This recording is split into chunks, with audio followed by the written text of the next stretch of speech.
Spoštovane gospe, dragi gospodje, lepo pozdravljeni. Današnja oddaja nosi naslov Do zdravja tudi tako.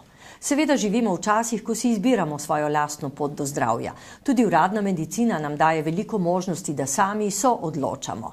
Seveda pa je tu tudi veliko komplementarnega zdravljenja, včasih mu rečemo tudi alternativno. No, in z nami v studiu je gost, dr. Brane Kobal, ki v Sloveniji dela kot zdravilec.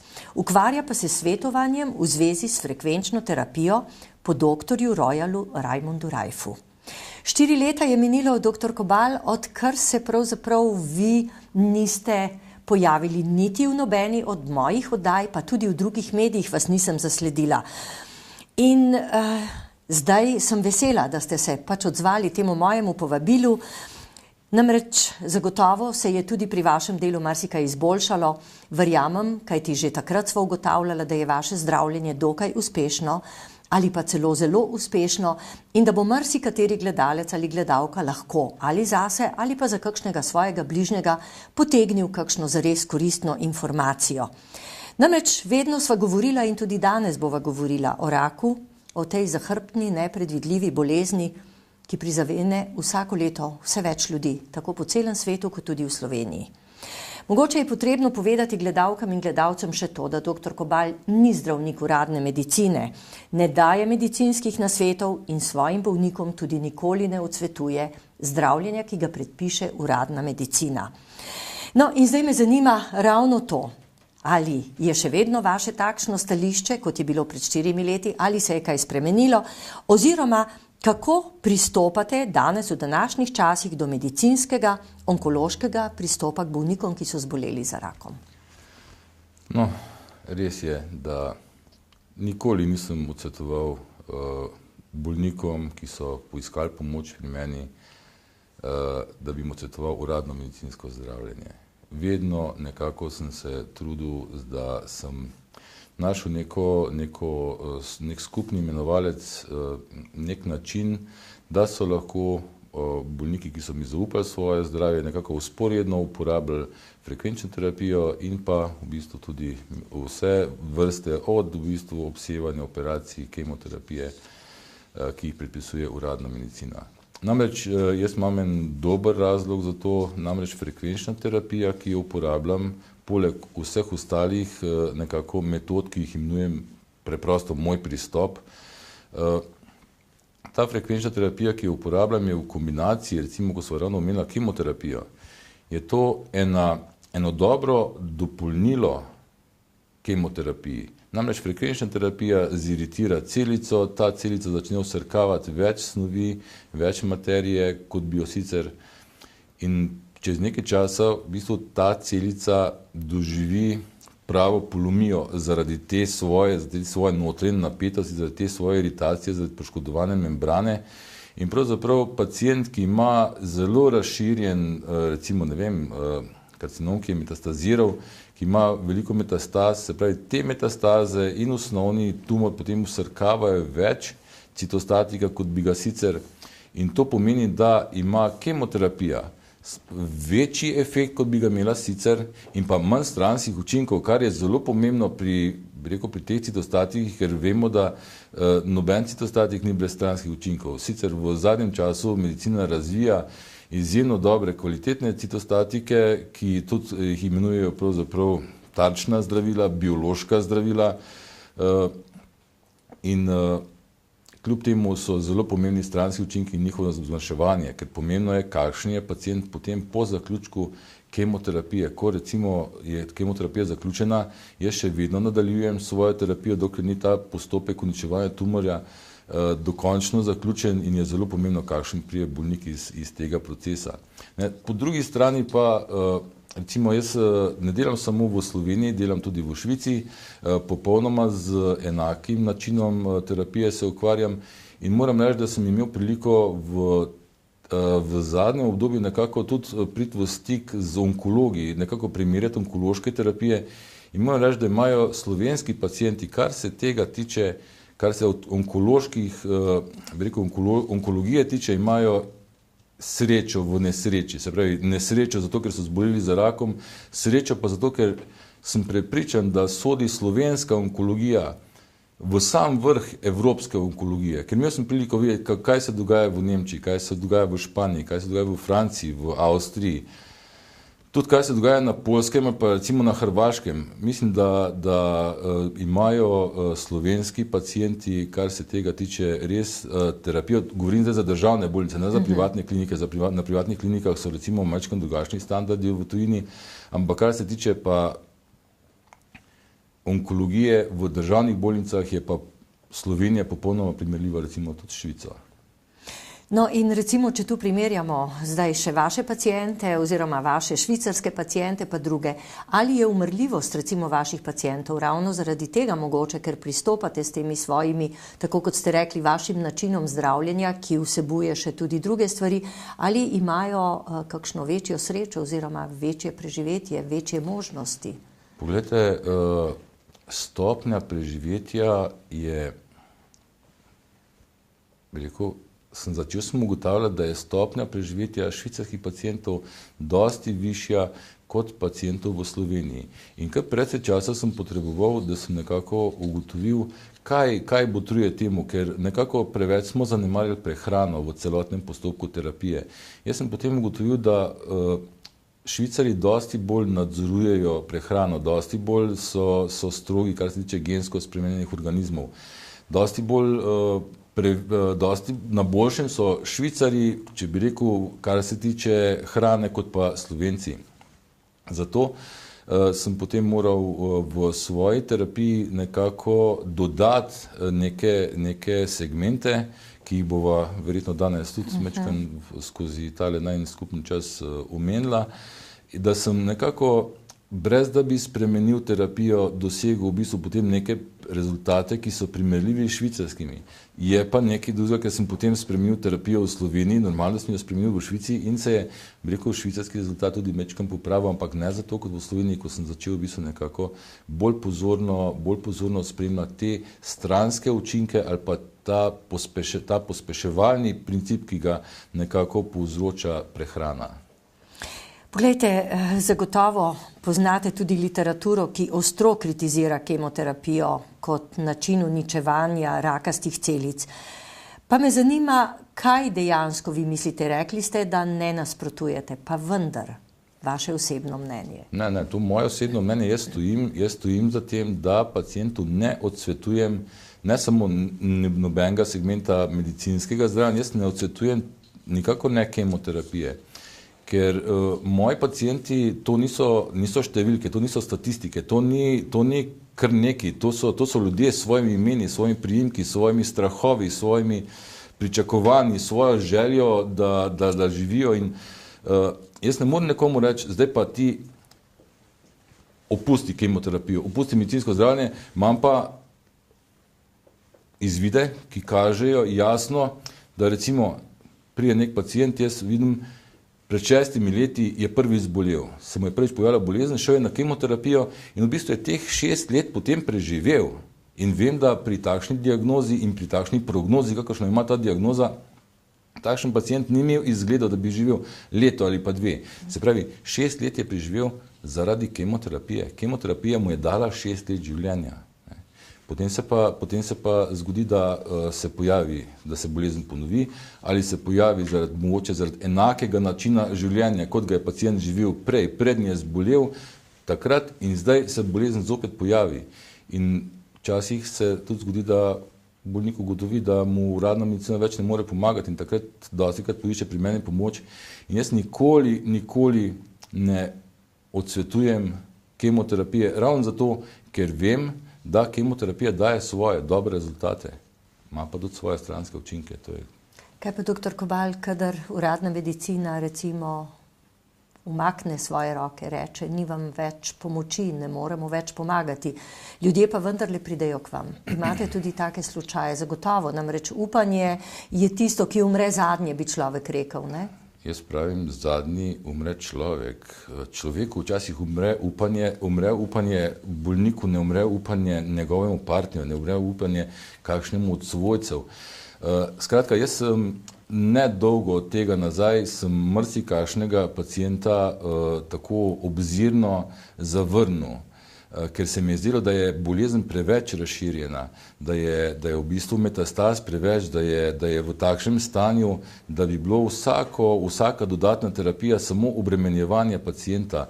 In pravzaprav potem se je pa zgodila situacija, da je pacient na svojo željo. Jaz sem rekel, jaz mislim, da je tale terapija, da je za vse skupaj majčkeno prepozen. Jaz vam ne morem pomagati, kar ne pomeni, da vam nihče drug, nikoli nočem vzeti zadnjega upanja. Jaz vam ne morem pomagati, ampak mogoče vam lahko pomaga kdo drug. Ne zgubljati časa s terapijo, za katero jaz kot terapevt smatram, da vam ne more pomagati. Mogoče vam lahko pomaga nekdo drug, mogoče bo nekdo drug v tej fazi, v kakršni ste vi, našel nek način ali pa ima neko izkušnjo, da lahko pomaga tudi takšnemu človeku. No, potem se je pa zgodilo to, da je pacient na svojo željo je rekel, to še napravim in to je zadnja stvar, ki jo napravim, in takrat se je v bistvu pokazalo, da je imel pacient bolj prav kot jaz. To je bilo zame zelo boleče spoznanje, ker jaz sem se v bistvu, v tistem momentu sem se vprašal, koliko je bilo prej takšnih bolnikov, ki bi jim lahko pomagal, pa sem rekel, pogledajte, raje ne, ker mislim, da je bolezen vzela že preveč davka in vam jaz to ne morem pomagati. Vedno sem se spraševal in še dosti, zdaj se sprašujem, koliko je bilo takšnih, ki sem jih mogoče zavrnil, pa bi jim lahko pomagal. Od takrat naprej jaz pacienta, dokler je živ, nikoli ne bom zavrnil. Vedno povem, da so manjše možnosti, da se zadeva reši pozitivno, da se tumor uniči do konca. Ampak, ker tudi ne želim podaljševati nekdo, ki je zelo bolan, se pravi, za marsikoga je to, da ne preživi, bi rekel, marsikakšen pacient mi je že rekel, pa jaz bi najraje kar umrl. Jaz mu ne želim podaljševati tiste agonije, želim mu nekako dati eno takšno realno prognozo, kaj lahko pričakuje, in dostikrat, hvala Bogu, se izkaže, no, da je bilo vredno to in da je to smiselno. Zato pravim, ni ga pacienta, ki bi ga zavrnil in mu rekel, poglej, to pa mislim, da zate ni več primerno. Kaj, če bi morda opisala še vašo frekvenčno terapijo oziroma vaš pristop k zdravljenju? Seveda. Najbolje, da kar začnete po korakih. Kako je, ko nekdo pride k vam, ko je izvedel, da ima raka? No, tako kot se je rekla prej na začetku, jaz že 4 leta nisem bil nikjer v Sloveniji v nobenih medijih, ampak tako kot rečejo, dober glas seže v 9. vas, pride do 9. vasi. Pa gre od ust do ust tudi. Tako. Se pravi, jaz nekako, pacienti najdejo pot do mene preko nekih pozitivnih informacij, preko nekih dobrih mnenj, in pravzaprav danes sem se odzval temu povabilu zato, da malce predstavim to mojo terapijo, ta moj pristop, ki ga imenujem pač moj pristop, ker sem ga tako razširil, da to ni več samo frekvenčna terapija, neko delo z neko tehnologijo, ampak je to v bistvu zdaj že kar en cel sistem postal, ki je nujen, če hočeš v bistvu doseči to, da se v končni fazi, da se tumor uniči in da se potem nekaj časa ne ponovi. No, če bi začela recimo s prvim korakom. S prvim korakom, ko pride pacient k meni, najprej opravim eno primerjalno diagnostiko. To je takšna, jaz temu rečem, malo kamenodobna diagnostika. To je elektrodermalna diagnostika, ki mi služi predvsem za primerjavo. Se pravi, prvič, ko pride pacient, jaz še ne dobim enega takšnega natančnega vpogleda, kakšna je dinamika dogajanja v njegovem telesu, ampak kakšno je njegovo stanje. In ta posnetek potem tega stanja prihranim, se pravi, za njegov naslednji obisk in primerjam, se pravi, to stanje s prejšnjim stanjem in ugotovim, kateri organi so, se pravi, in sistemi in podsistemi so stabilni, kateri so slabši, kateri so bili prej dobri in so zdaj slabi, in kateri so bili prej slabi in so zdaj še slabši. In potem naslednji korak je pa ETA-sken. ETA-sken je švicarska zadeva, Švicarji so prevzeli zdaj v bistvu izobraževanje in distribucijo, in v bistvu potem na ETA-sken diagnostično-terapevtskem sistemu več pozornosti posvetim tistim pozicijam, ki se izkažejo v bistvu, da niso dobre ali pa da se njihovo stanje celo poslabšuje. To je zelo podobno, recimo, zelo pomembno recimo, zopet smo pri kemoterapiji, takrat, kadar pride do kapilarnega popuščanja, kadar pride do nabiranja tekočine v trebušni votlini, kadar voda zaliva pljuča, kadar v bistvu pride do recimo jetrne odpovedi. Spravi, takrat je velika razlika med tem, med funkcionalno spremembo in pa med strukturno spremembo. Pravi, veliko pred strukturnimi spremembami se pojavijo funkcionalne motnje, ki jih jaz nekako začnem reševati takrat v začetku, takrat je dosti lažje stabilizirati pacienta. Zdravniki se dostikrat potem čudijo, to je milo rečeno, smo že kakšne zelo takšne, bi rekel, izraze slišali, kot so čudeži in podobne stvari, kar jaz mislim, da ni ravno medicinski izraz, ampak moram reči, da tudi zdravniki zaznajo neko neobičajno boljše stanje pri svojih pacientih. Zdaj pa nekateri povedo, drugi ne povedo, ampak v okviru uradne medicine pač neke bistvene spremembe niso možne in tudi zdravniki v bistvu se nekako potem držijo tistih svojih okvirov. Opazijo pa, vidne pa so te spremembe na boljše v primerjavi z ostalimi, ki recimo vse teh metod in pa teh sistemov ne poslužujejo. No, potem glavni sistem je pa vsekakor frekvenčna terapija. Frekvenčna terapija, to je osnova, od tod v bistvu se je vse skupaj začelo. Namreč frekvenčna terapija je terapija, ki jo je razvil zdravnik, dr. Royal Raymond Rife, Američan. Medicina je te njegove rezultate z veseljem, z odprtimi rokami so ga sprejeli, nagradili, nekako so bili celo članki, kot to je terapija, nova terapija tega stoletja. To je bilo že kar daleč nazaj v prejšnjem stoletju, ne? To je bilo leta 1936, tam v 30 letih se je vse skupaj dogajalo. Rife ni imel sreče, zopet je imel srečo v nesreči. Srečo je imel, da je bil genij in da je odkril ta sistem. Nesrečo je pa imel, da je pravzaprav se lotil ne samo novotvornih celic, ampak se je lotil tudi bakterij. Je rekel, če bodo šle bakterije, če bodo šle novotvorne celice, če gredo virusi, bodo šle pa bakterije tudi. Potem je mečkan, rečemo temu, na žulj stopil tistim finančnim strukturam, ki so pa v bistvu podpirale razvoj antibiotikov. Antibiotik je takrat ogromno obetal, pravzaprav antibiotik je bil že takrat odkrit, samo ni ga bilo dovolj za klinično uporabo in v tistem času je Rife prišel s svojo tehnologijo in rekel, jaz pa imam tule nekaj za bakterije uničevati, brez stranskih učinkov.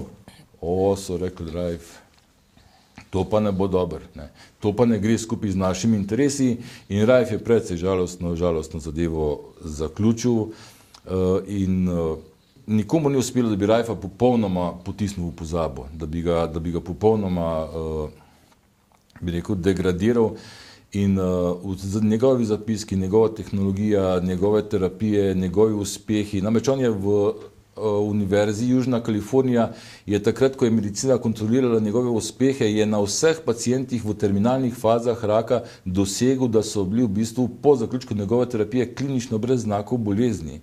To je bil en takšen uspeh, ki je res dvignil na noge medicino. Fenomen v bistvu, ne?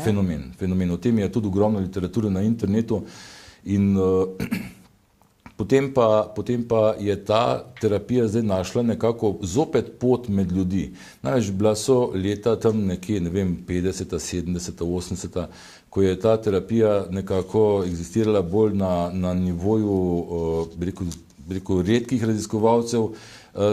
Je pa zdaj v bistvu čedalje večje povpraševanje ali pa iskanje nekih starih Rifeovih zapiskov, ker ta terapija dejansko daje rezultate. To je nedvomno daje rezultate, ampak da dosežeš rezultat s to terapijo, moraš napraviti še marsikaj drugega, kot pa je napravil samo Rife v svojem času. Namreč živimo v času, ko nam tudi hrana mečkan kroji zdravje. Rife ni imel v svojem času problema s takšno paleto pospeševalcev novotvorb, kot jih imamo zdaj. Zato v bistvu je en segment, en pomemben del tega mojega svetovanja bolnikom, tudi prehransko svetovanje.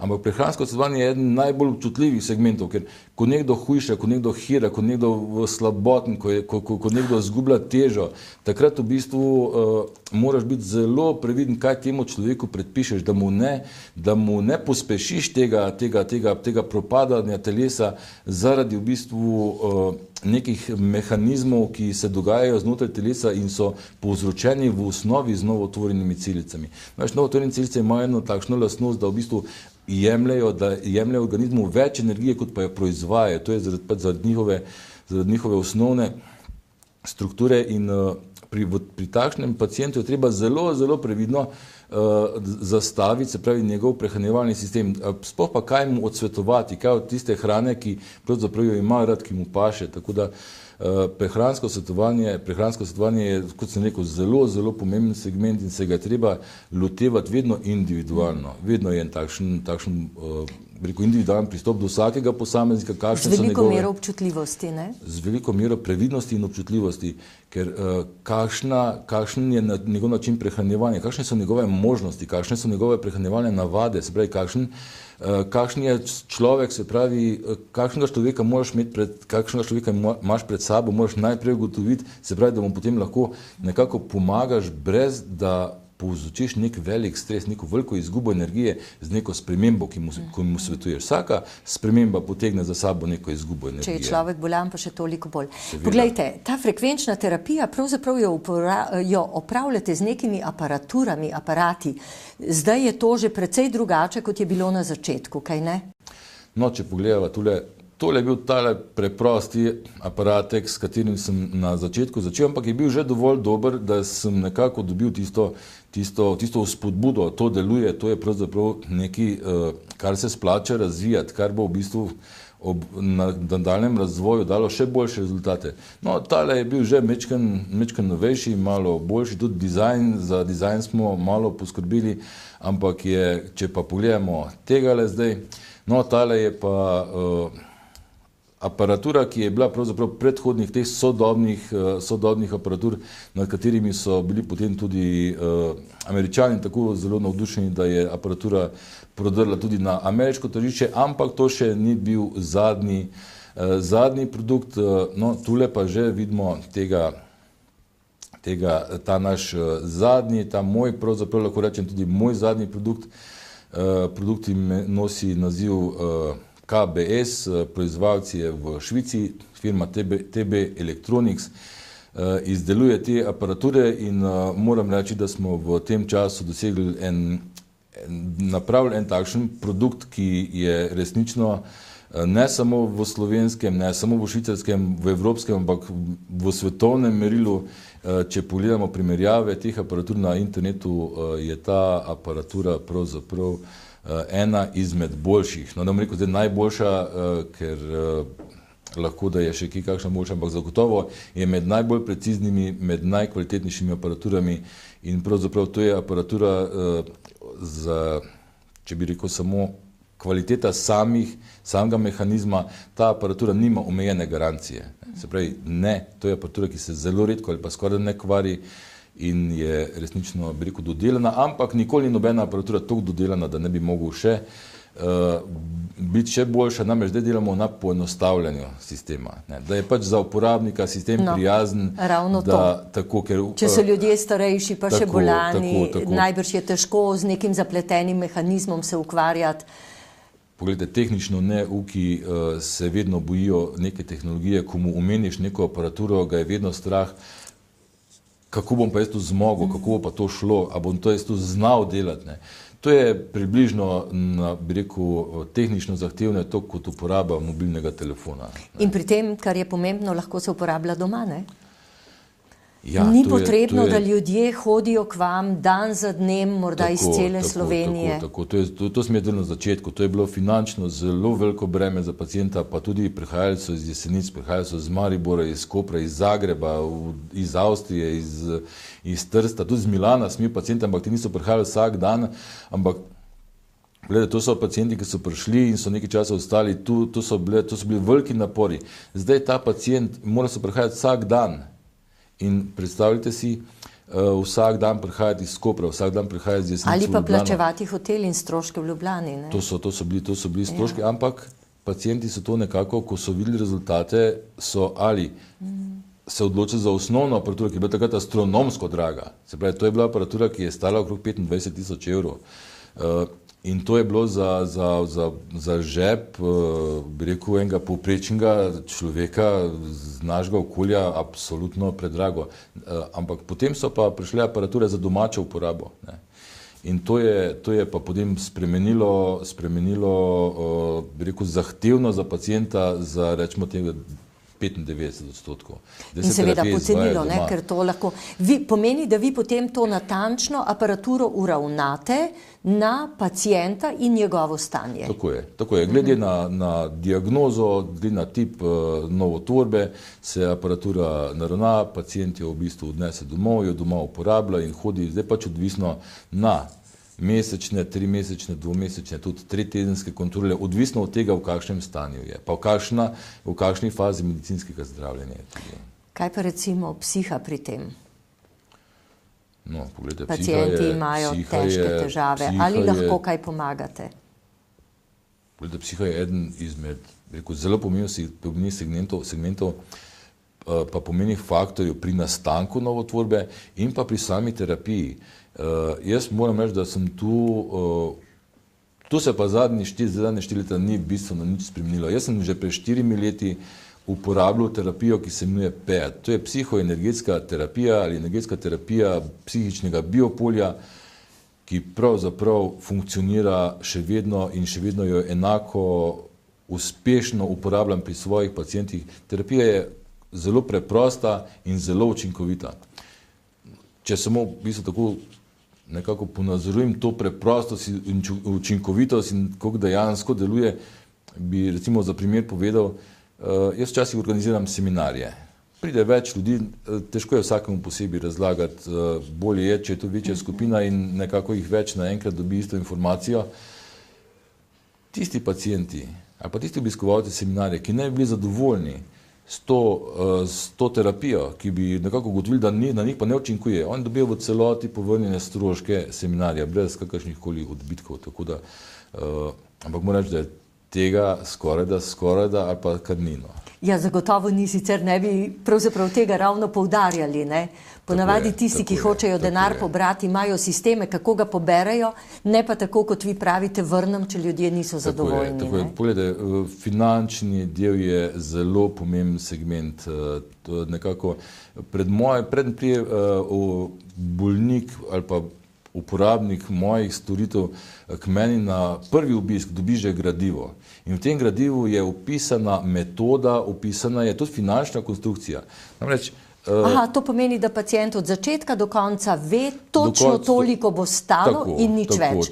Ne, da so potem neki nepredvideni stroški. Neki stroški, pa danes je bilo tako, jutri malo drugače, pa se... Zdaj pa potrebujete še, ne? Ja, ker poglejte, marsikdaj se sliši, da alternativna medicina ali pa komplementarna medicina ni poceni, da prihaja do, ne vem, oderuštva, razne informacije se sliši. Jaz želim, da je tako glede, kar se tiče terapije, kot tudi kar se tiče finančne konstrukcije, da je bolnik seznanjen s tem, preden pride k meni. Cena je prilagojena nekemu našemu okolju. Tu se pa zadeve bistveno razlikujejo od švicarskih, se pravi slovenske cene, pa švicarske cene so tudi nekako prilagojene standardu in jaz še vedno nekako zagovarjam to, da mora biti terapija dostopna nekako vsem, ki so pač nekje v enem takšnem, ki ne izstopajo navzdol nekako v veliki meri. Ja, doktor Kobal, pravzaprav sva pri koncu, 2 stvari bi še rada. Če na hitro naštejete, pri katerih oblikah raka imate največ uspeha, po drugi strani pa kakšen nasvet za konec? Tega sva bila vedno vajena.